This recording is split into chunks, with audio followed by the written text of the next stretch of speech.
এই সেই ওগলা পাতা, এটা দিয়া চাটাই তৈরি করা হয়। চাটাই, এখানে বাঘ বসে আছে। আমি আছি বর্তমান মিডল পয়েন্টে, সুন্দরবনের মিডল পয়েন্ট, হিরন পয়েন্ট সাইডে অনেক ভিতরে। এখানে এই ওগলা পাতা দিয়া চাটাই তৈরি করা হয়। চাটাই, পাটি, বিভিন্ন ধরনের আসবাবপত্র বানানো হয়। এটার নাম হয়েছে ওগলা পাতা। আমি বর্তমান সুন্দরবনের মিডল পয়েন্টে আছি। এখান থেকে যে কোনো মুহূর্তে বাঘ বাইরে আসতে পারে। বাঘ কোন চিপায় কোন জঙ্গলে বসে আছে বলা যায় না। তারপরে অনেক রিক্সে আছি, আমরা রিক্সের ভিতরেই আসছি সুন্দরবন। আমাদের ডিউটি থাকে অবশ্য, এসব অঞ্চলে আমাদের ডিউটি থাকে। আমরা এইসব জলদস্যু, বনদস্যু তাদেরকে রেকি করি।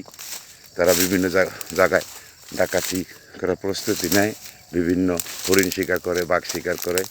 তাই আমরা এই হিরন পয়েন্টে বর্তমান ভিতরে, অনেক ভিতরে আছি। ভালো থাকেন আপনারা। আল্লাহ হাফেজ।